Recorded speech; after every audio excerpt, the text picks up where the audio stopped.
సామేలు Thungathurthi MLA ఉమ్మడి నల్గొండ జిల్లాలో తుంగతుర్తి అనే నియోజకవర్గం ఉంటుంది.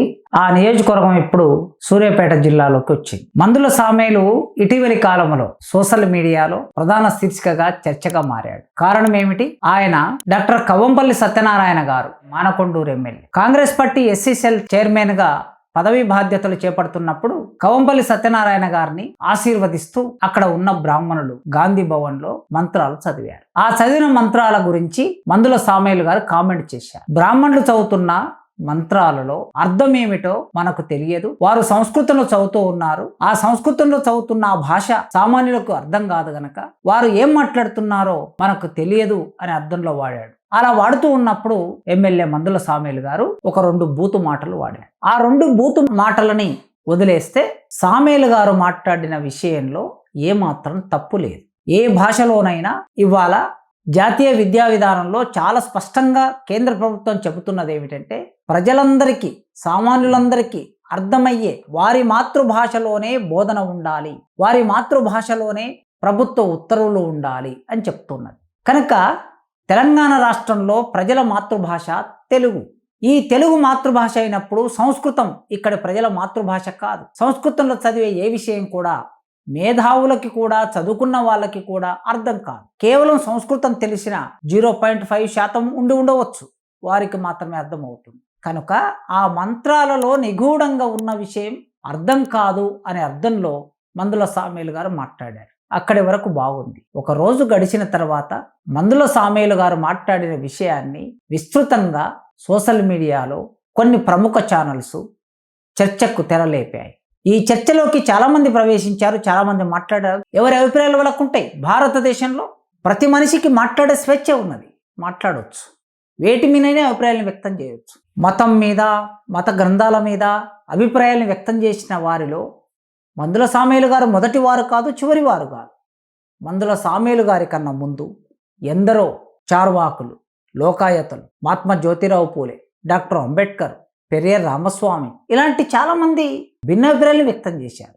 అట్లా ఎవరైనా వ్యక్తం చేసే స్వేచ్ఛ మనకు రాజ్యాంగం కల్పించింది. అయితే ఆ స్వేచ్ఛ ఎదుటి వారి మనోభావాలను దెబ్బతీయకుండా ప్రజలందరూ అంగీకరించే భాషలో అభిప్రాయాలను వ్యక్తం చేయటం అనేది ఎవరైనా చేస్తారు, ఆ పద్ధతిలో చేయాలి. కానీ మందుల సామేలు గారు చేసిన ఆ వ్యాఖ్యానంలో అసలు విషయాన్ని పక్కదారి పట్టించి వారు ప్రయోగించిన 2 బూతు మాటలను మాత్రమే పట్టుకొని ఆయన మీద దాడి మొదలైంది. సోషల్ మీడియాలో దాడి మొదలైంది, రాజకీయ నాయకుల నుంచి దాడి మొదలైంది. చివరికి ప్రత్యేకంగా ఒక మతానికి సంబంధించిన ఒక 10-15 మంది కార్యకర్తలు మందుల సామేలు గారి ఇంటికి వెళ్ళి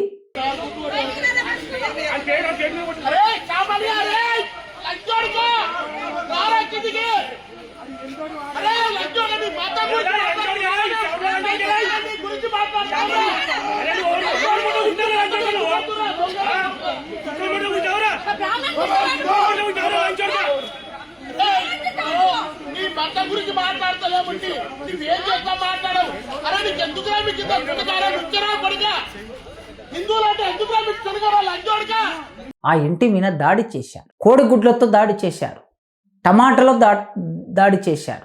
దాడి చేయటమే కాకుండా ఆ ఇంట్లో ఉన్నటువంటి వాళ్ళని భయకంపితులు గురి చేశారు. వారి భార్య ఇంట్లో ఉన్నది, వారి బిడ్డ ఇంట్లో ఉన్నది, చిన్న పిల్లలు ఇంట్లో ఉన్నారు.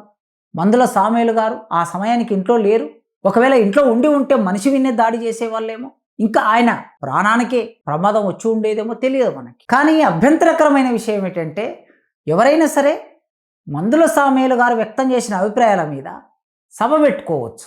వారు ఒక సభలో మాట్లాడారు. గాంధీ భవన్ వేదిక కాంగ్రెస్ పార్టీ కార్యాలయం, అది ఆ వేదికలో మాట్లాడారు. అదేవిధంగా మరో పార్టీకి, మరో సంస్థలకి పార్టీ కార్యాలయాలు ఉంటాయి. వాళ్ళ కార్యాలయాల్లో ప్రెస్ మీట్ పెట్టి మాట్లాడుకోవచ్చు, లేదా వారు యూట్యూబ్లలో మాట్లాడుకోవచ్చు, వారు సభలు పెట్టి మాట్లాడుకోవచ్చు, వాళ్ళు చర్చోపచర్చలు చేయవచ్చు, వాళ్ళు ప్రెస్ క్లబ్లో మాట్లాడుకోవచ్చు. సామేలు గారు చేసిన వ్యాఖ్యలని వ్యతిరేకించే సంపూర్ణమైన హక్కు వారందరికీ ఉన్నది. కానీ అలా కాకుండా దేశంలో మెల్లగా అభిప్రాయాన్ని వ్యక్తం చేస్తే మనిషి మీద దాడి చేసే ఒక ఆలోచన రోజు రోజుకి పెరిగిపోతున్నది. అసహనం అంటాం దీన్ని, టాలరెన్స్ లేకపోవటం. ఈ అసహనం అనేది భారత రాజ్యాంగానికి విఘాతం కలిగిస్తుంది, దేశ సంస్కృతికి విఘాతం కలిగిస్తుంది. భారతదేశ సంస్కృతి ఎంత గొప్పది అనంటే, ఇక్కడి విలువలు ఎంత గొప్పవి అనంటే, ఒకవైపు దేవుడు ఉన్నాడని చెప్పే వాళ్ళు ఉన్నారు, 2000 సంవత్సరాల కిందట, 3000 సంవత్సరాల కింద. మరోవైపు చార్వాకులు, లోకాయుతులు, కనాదులు, సాంఖ్యాకులు కణం గురించి చెప్పిన వాళ్ళు ఉన్నారు, సంఖ్యకు ద్వారా చెప్పిన వాళ్ళు ఉన్నారు. వారి అభిప్రాయాలన్నీ రికార్డ్ అయి ఉన్నాయి. అదే సమయంలో స్వామి వివేకానంద లాంటి వ్యక్తులు, రాజా రామ్మోహన్ రాయ్ లాంటి వ్యక్తులు ఇక్కడి మతాల్లో సంస్కరణ తీసుకురావడం కోసం ప్రయత్నం చేసిన సందర్భాన్ని కూడా మనం చూస్తాం. అందుకే సామేలు గారు చేసిన వ్యాఖ్యల మీద చర్చ చేయకుండా భౌతిక దాడులకు దిగటం అనేది ఇది సరైన పద్ధతి కాదు. ఇంటి మీద దాడి చేయటం సరైన పద్ధతి కాదు. అక్కడితో ఆగకుండా మందుల సామేలు గారి పేరు పెట్టి వారి విశ్వాసాలని ఉటంకిస్తూ లకారం పెట్టి వారిని తిట్టడం ఉంది చూడండి. ఇది అభ్యంతరకరమైన విషయం, అందరూ ఖండించవలసిన విషయం, సమాజం చర్చించవలసిన విషయం. ఒక అభిప్రాయాన్ని వ్యక్తం చేసినందుకు ఎమ్మెల్యే ఇంటి మీదనే దాడి చేస్తే రేపు సామాన్యుల పరిస్థితి ఏమిటి? ఒక విలేకరో, ఒక జర్నలిస్టో, ఒక రచయితో, ఒక కవయో ఒక అభిప్రాయాన్ని వ్యక్తం చేస్తే ఆ వ్యక్తుల పరిస్థితి ఏమిటి అనే ఒక పెద్ద ప్రశ్నార్థకం మన ముందుకు రాబోతుంది. నిన్నటి నుంచి ఆ వీడియో 2-3 రోజుల నుంచి వైరల్ అవుతున్నది. ఆ వైరల్ అవుతున్న వీడియోని పంపించిన ఒకరిద్దరు ఎమ్మెల్యేలు, ఎమ్మెల్సీలు నాకు పంపించినప్పుడు చూశాను ఆ వీడియో. దాని కింద భయాందోళనకి గురవుతూ వారు వ్యక్తం చేసిన అభిప్రాయాన్ని చూస్తే భారతదేశం ఎటువైపు ప్రయాణిస్తుందనే ఆందోళన కలుగుతుంది. మందుల సామేలు గారు అట్టడుగు దళిత వర్గం మాదిగ కులంలో పుట్టి సీనియర్ రాజకీయ నాయకుడిగా తెలంగాణ ఉద్యమంలో పాల్గొని కేసీఆర్తో పాటు నడిచి ఆ పార్టీలో వారికి సీటు రాకపోయినా ఆ పార్టీతోనే ఉండి 15 సంవత్సరాలు తెలంగాణ ఉద్యమంలో భాగంగా ఉన్నాడు. అనేక సభల్లో ఉపన్యాసించాడు. కుల నిర్మూలనకు వ్యతిరేకంగా జరిగిన అంబేద్కర్ సంఘాల నిర్మాణంలో భాగమయ్యాడు. సమాజాన్ని చైతన్యం చేయడానికి వారి మేధో కృషి ఉన్నది. అలాంటి వ్యక్తి కాంగ్రెస్ పార్టీ ద్వారా పోటీ చేసి ఎమ్మెల్యే అయిన తర్వాత ఇవాళ చట్టసభలో ఉన్న ఒక సభ్యుని పట్టుకొని ఇంటి మీద దాడి చేసి బూతులు తిట్టడం అనేది ఇది ఏ సంస్కారానికి సంకేతం?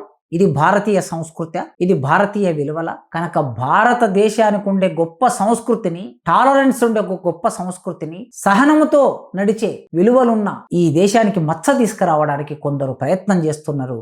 దీన్ని మనం అందరం ఖండించాలి. కాంగ్రెస్ పార్టీ అధ్యక్షులు ఏం చేస్తున్నాడండి? ఒక కాంగ్రెస్ పార్టీ ఎమ్మెల్యే మీద అంత దాడి జరుగుతుంటే ఇప్పటి వరకు కాంగ్రెస్ పార్టీ అధ్యక్షుడి నుంచి ప్రకటన రాలే. ఆ దాడి జరిగిన అదే రోజు సాయంత్రం అందరూ ఎమ్మెల్యేలు, ముఖ్యంగా అడ్లూరు లక్ష్మణ్ గారు మంత్రి, కవంపల్లి సత్యనారాయణ గారు, వేముల వీరేశం గారు ఆ ఇంటికి వచ్చి మందుల సామేలు గారికి సంఘీభావం చెప్పారు. బెల్లయ్య నాయక్ గారు సంఘీభావం చెప్పారు. మేధావులు, ఉద్యోగులు వెళ్ళి సంఘీభావం చెప్పారు. అసలు మరి పార్టీ స్టాండ్ ఏమిటి?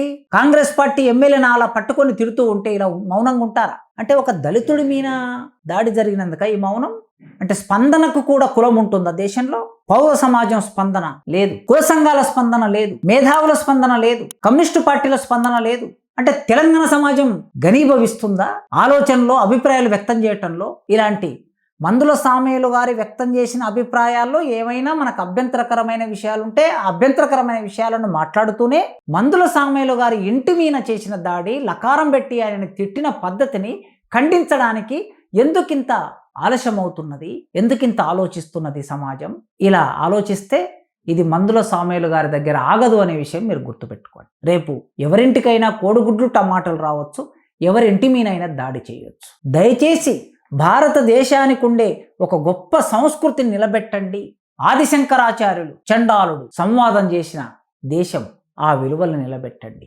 శంభూకుడు, రాజులు సంభాషణ చేసిన ఆ చర్చని హేతుబద్ధంగా, తర్కబద్ధంగా సంభాషణ చేసిన భారతదేశ సంస్కృతిని నిలబెట్టండి. గాంధీ, అంబేద్కర్ మధ్య సుదీర్ఘమైన చర్చలు, వాదోపవాదాలు, భిన్నమైన ఆలోచనలు జరిగిన భారతదేశ చర్చ విలువల్ని కాపాడమని మనమందరం కోరుకుందాం.